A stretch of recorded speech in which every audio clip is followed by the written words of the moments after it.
अंदर अभिमान है और अभिमान वाला व्यक्ति ही कंस है।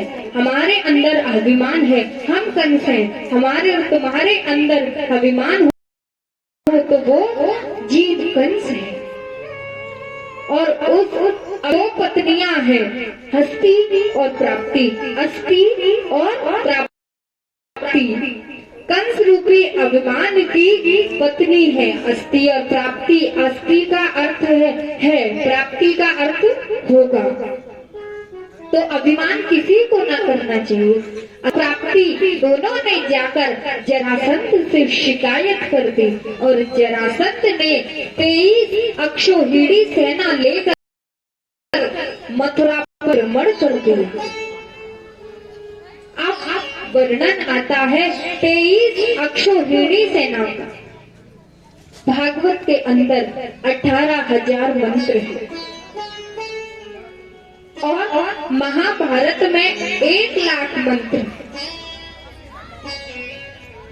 उस 1 लाख मंत्रों वाले महाभारत युद्ध में कौरव और पांडवों की सेना मिलकर केवल 18 अक्षौहिणी थी। जरासंध ने अकेले 23 अक्षौहिणी सेना लेकर के और मथुरा पर जाकर आक्रमण कर दिया। एक बार नहीं, 2 बार नहीं, 17 बार जाकर जरासंध को हराया कृष्ण ने। एक बार नहीं, 2 बार नहीं, 17 बार कृष्ण ने जरासंध को हराया। जरासंध को हरा करके एक काल यवन नाम का राक्षस आया। प्रभु ने मुचकुंद के द्वारा उसे भी भस्म कर दिया और जरासंध को 17 बार हराया। जरासंध ने 18वीं बार, क्योंकि 17 बार जरासंध हार चुका है कृष्ण से हार कर, तो पता है जरासंध ने 18वीं बार अपनी पूजा पर पंडितों को ब्राह्मणों को और उनसे कहा, यदि 18वीं बार में कृष्ण तो जितने भी पंडित हैं मैं सबको मार दूंगा, चाहे कुछ भी हो। मुझे इस बार कृष्ण से हारना नहीं है, क्योंकि कृष्ण ने मुझे 1 बार नहीं, 2 बार नहीं, 17 बार हराया है। और यदि 18वीं बार में हार, मैं सभी पंडितों को जीवित नहीं छोड़ूंगा, सबको मार दूंगा। अब पंडितों ब्राह्मण सोचने लगे, यदि ये कृष्ण से हार गया तो हम सब मारे जाएंगे। तो पता है कृष्ण उन पंडितों के लिए जब भी युद्ध करने आते थे, तो यदि इस बार भी ये जरासंध हार गया तो सभी पंडित मारे जाएंगे और मैं नहीं चाहता कि ब्राह्मण मारे जाएं। तो बलराम से कहने लगे, अरे भैया बलराम, हम रणभूमि को छोड़कर ही भाग जाएं। तो बलराम कहने लगा, अरे नहीं, हम रणभूमि को छोड़कर नहीं भाग सकते। अगर हम रणभूमि को छोड़कर भागेंगे तो लोग हमें रणछोड़ कहेंगे। वैसे भी तुम्हें माखन चोर कहते हैं, रणछोड़ भी कहने लगे। हम इस रणभूमि को छोड़कर नहीं भागेंगे। कन्हैया कहने लगे, नहीं नहीं, हमें ये भूमि छोड़कर जानी ही होगी। अब बलराम को क्या पता कि ये पंडितों की जान बचाने के लिए ये सब कर रहे हैं। बलराम कहने लगे, अगर हम रण को छोड़कर गए ना तो हमारी कितनी बदनामी हो जाएगी पता है। हम इस भूमि को छोड़कर नहीं जा सकते। कृष्ण बोले, मैं नहीं चाहता कि मेरे लिए ये सभी पंडित मारे जाएं, क्योंकि 18वीं बार जरासंध हार गया तो सभी पंडितों को मार देगा। इसलिए कृष्ण कहने लगे, अरे भैया, हम इस रणभूमि को छोड़कर भाग चले, इसी में भलाई है। इसीलिए कृष्ण बलराम रण छोड़कर वहां से भाग लिए। जरासंध ने शोर मचा दिया कि ये तो बड़ा डरपोक है, रण छोड़कर ही भाग गया। अभी तो शुरू भी नहीं हुआ, ये तो रण को छोड़कर ही भाग गया। ये बहुत डरपोक है, रण को छोड़कर वह स्वयं नहीं गए थे, वो तो ब्राह्मणों की रक्षा के लिए रण को छोड़कर गए थे। तो भगवान, अब ये भी भगवान ने स्वीकार कर लिया, भगवान पर्वत पर चढ़ गए। ब्राह्मणों की सुरक्षा के लिए कृष्ण को रण छोड़ना भी स्वीकार करना पड़ा। अब ये भगवान एक पर्वत पर चढ़ गए। नंद ने पर्वत के चारों ओर आग लगा दी और कृष्ण ने पर्वत को जलता देखकर वहां से छलांग लगाई और समुद्र के किनारे चले गए। और देवताओं के उच्च शिल्पी विश्वकर्मा को याद किया। विश्वकर्मा ने रात भर में ही जल के अंदर द्वारकापुरी का निर्माण किया।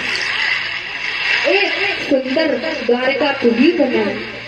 भगवान ने बीच समुद्र में सोने की द्वारका का निर्माण किया और सभी यदुवंशियों की सुरक्षा कृष्ण ने द्वारका में बुला लिया। और वहीं पर भगवान श्री कृष्ण सभी यदुवंशियों के साथ में रहे। भगवान श्री कृष्ण के बड़े भाई बलराम जी का विवाह रेवती जी के साथ हुआ। आनर्त देश के राजा श्रीमान रेवत जी ने अपनी कन्या रेवती का विवाह बलराम जी के साथ किया। राज को नाम विदर्भांगुति महल। एक भीष्मक राजा हुए, कुंदनपुर के राजा है। ये कुंदनपुर के राजा हैं भीष्मक। उनके 5 पुत्र थे, जिनमें सबसे बड़े पुत्र का नाम है रुक्मी।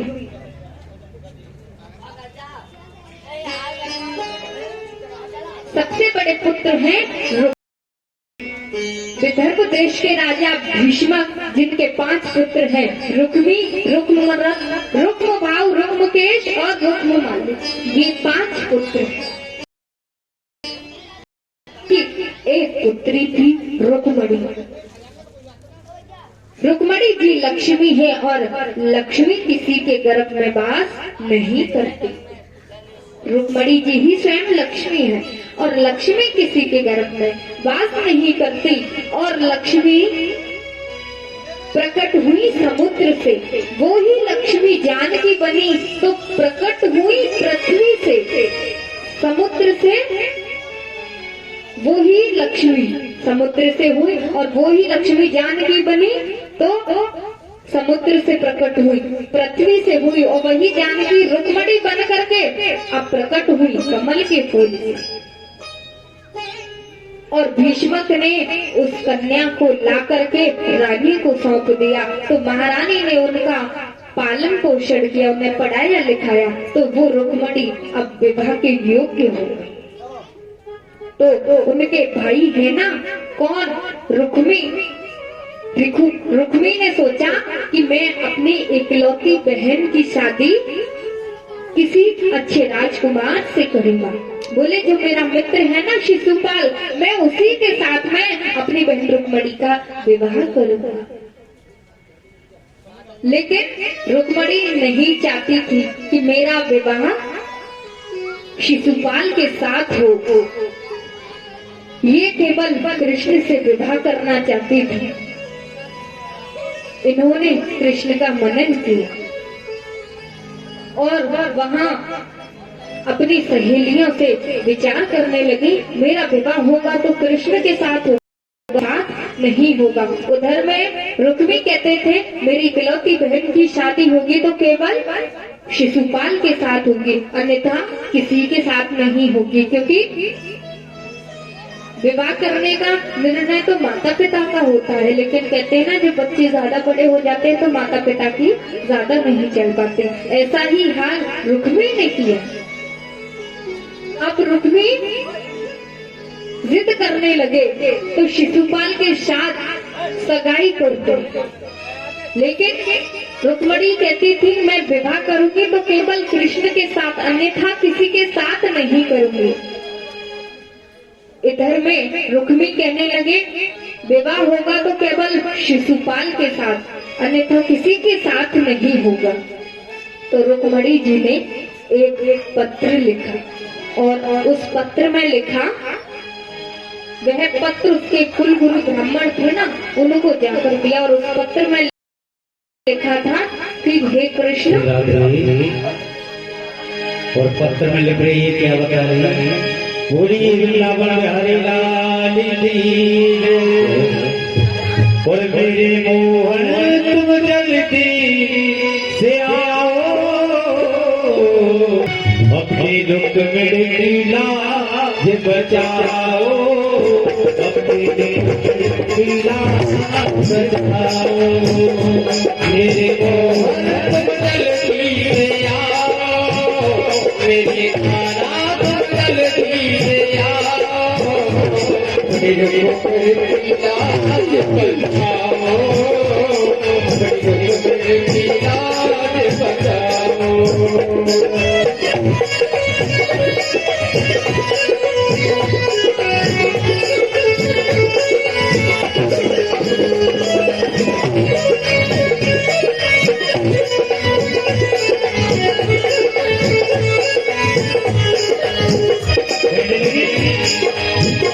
मैंने अर्पण तुम्हें कर दिया है, माने तुमको ऊपर अब लिया है, मैंने अर्पण तुम्हें कर दिया है, माने तुमको ऊपर अब लिया है, करना बंद करके जल्दी से आओ, अपनी गड़बड़ी लाज बचाओ, अपनी गड़बड़ी लाज बचाओ, मेरे मोहन जल्दी से आओ, अपनी गड़बड़ी लाज बचाओ, अपनी गड़बड़ी लाज बचाओ।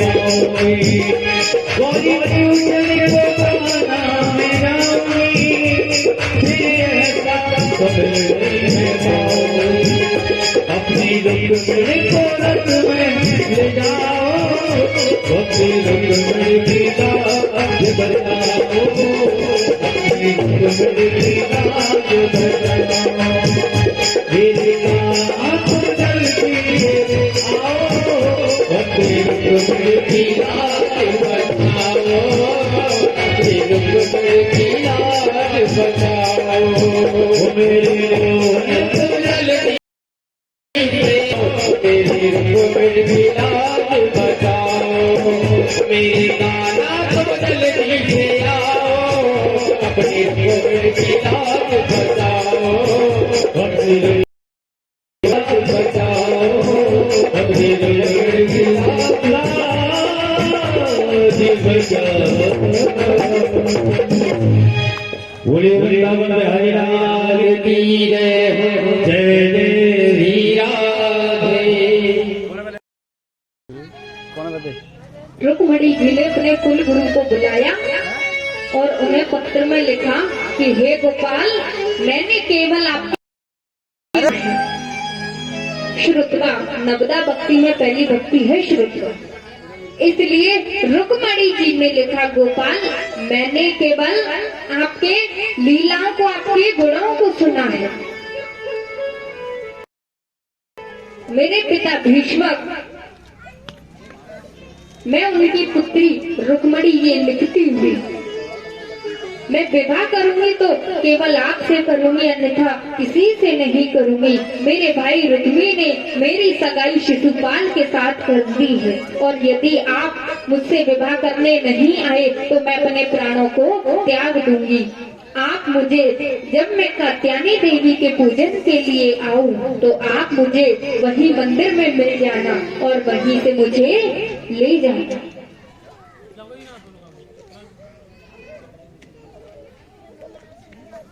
तो वहां जा करके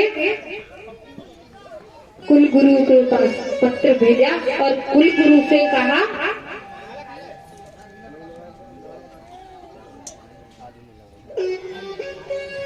उधर में रुक्मणी जी कात्यायनी देवी के पूजन के लिए जाती हैं और वहाँ कात्यायनी देवी से कहती हैं, हे माँ, मुझे केवल कृष्ण से विवाह करना है, मैं और किसी से विवाह नहीं करना चाहती।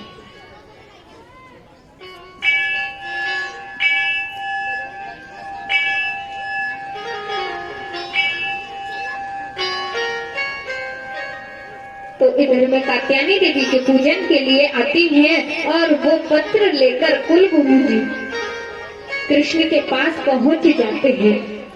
इधर में रुक्मणी जी के स्वयंवर होने की तैयारियां होने लगी। रुक्मणी जी के स्वयंवर में शिशुपाल, जरासंध, दंतवक्र, शाद व पौंड्रक जैसे राजा भी आए।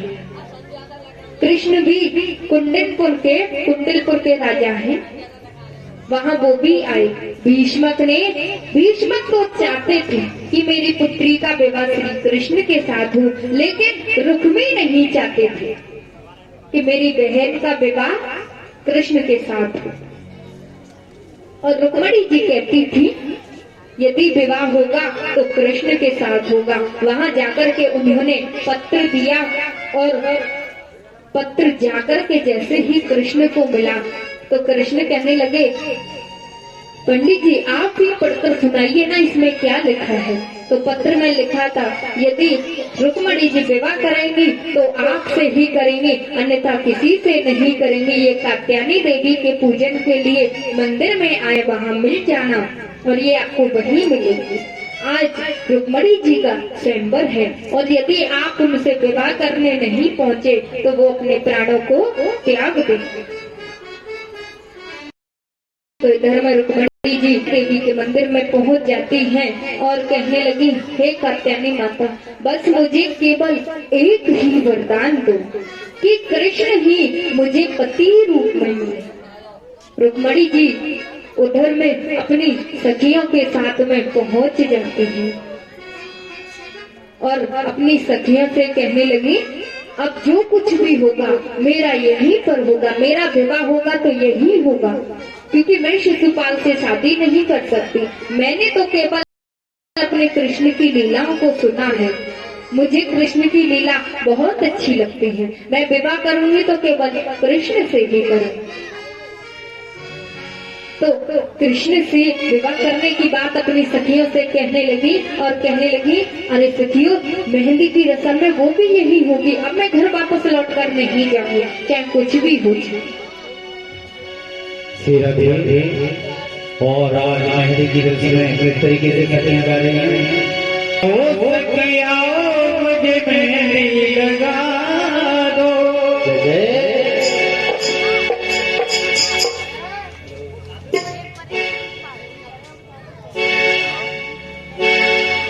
आओ सखिया मुझे मेहंदी लगा दो, और मेहंदी लगा दो मुझे ऐसी सजा दो, और मुझे श्याम सुंदरी दुल्हन बना दो, मुझे श्याम सुंदरी दुल्हन बना दो, मुझे श्याम सुंदरी दुल्हन बना दो।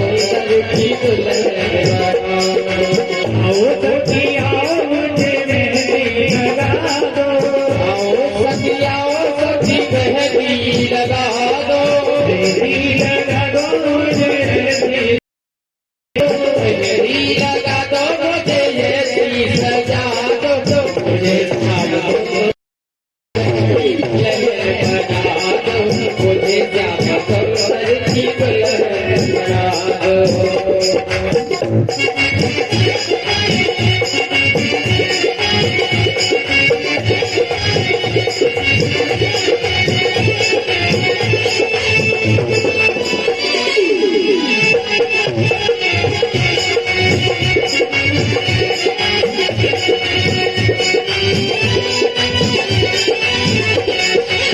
सत्संग में मेरी बात चलाई, सत्संग में मेरी बात चलाई, सत्संग में मेरी बात चलाई, सत्संग में मेरी बात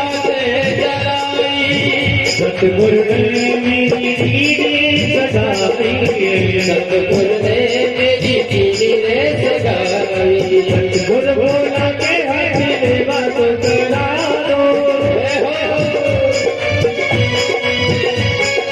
मुझे क्या सुंदरी की दुल्हन बना दो मुझे क्या सुंदरी की दुल्हन बना दो मुझे मेहंदी लगा दो सखी आओ मुझे मेहंदी लगा दो मेहंदी लगा दो मुझे मेहंदी लगा दो मेहंदी लगा दो मुझे मेहंदी लगा दो मुझे क्या सुंदरी की दुल्हन बना दो मुझे क्या सुंदरी की दुल्हन बना दो ऐसी गोड़ चुंदरी जो लगनाई टूटे ऐसी ओड़ू चुंदरी जो लगनाई टूटे ऐसी ओड़ू चुंदरी जो लगनाई टूटे ऐसी ओड़ू चुंदरी जो लगनाई टूटे सबर दूला जो कबहू टूटे सबर दूला जो कबहू टूटे अटल सुहाग की बिरिया लगा दो अटल सुहाग की बिरिया लगा दो मुझे श्याम सुंदर की दुल्हन बना दो मुझे श्याम सुंदर की दुल्हन बना दो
की दुल्हन